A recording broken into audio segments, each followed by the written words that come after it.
Politicians want to give you free money to buy a home. My administration, Our government can provide up to $50,000. $15,000. £12,000. $25,000 on a new home. But does it actually work?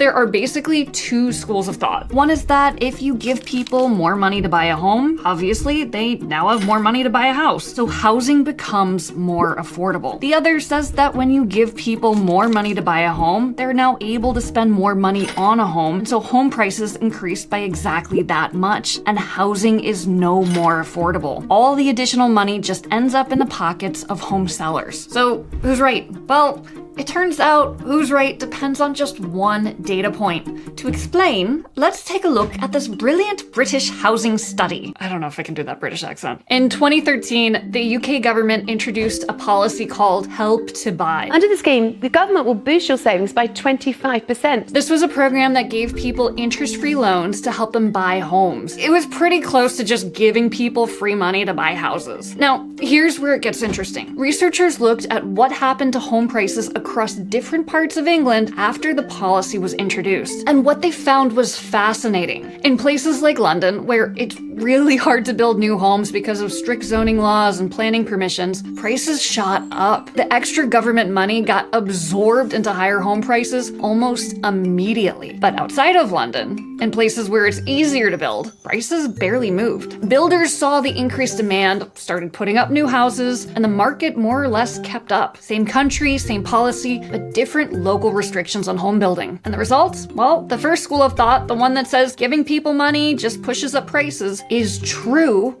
if you can't build more housing. And the second school, the one that says giving people money helps people afford housing, is true if you can build more housing. Similar studies around the world have shown the exact same thing. What this teaches us is that you can't just solve the problem by just throwing money at it.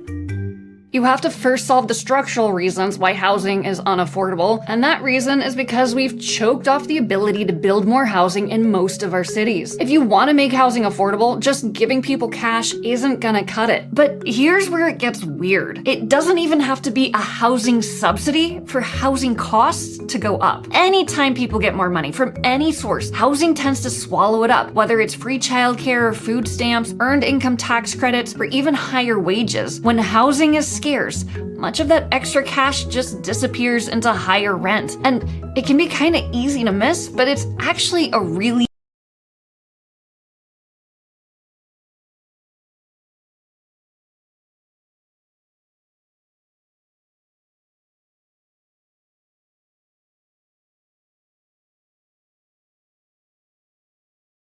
But in 1878, the British government lifted that toll. The move was meant to help low-income workers by easing their commute costs. So what actually happened? Rents on the south side of the river, where the workers lived, went up by 6 pence a week. Why? Because of the lowered commute costs, these apartments were now more attractive and tenants had more money to spare, so they outbid each other and the rent went up. The benefit that was intended for the workers got almost entirely absorbed by rent. And this is still happening today. Not because landlords suddenly became greedier, but because this is how markets work when supply can't respond to demand. And housing is uniquely positioned to behave this way because it has what economists call inelastic demand. You can skip out on your daily Starbucks coffee, but you can't skip out on paying rent. You can unsubscribe from Netflix, but you can't unsubscribe from having a place to sleep at night. In a normal market, when people want more of something, businesses make more of it. Demand goes up, supply follows, prices stay level. That's how it works with toasters or with sneakers or with a carton of eggs.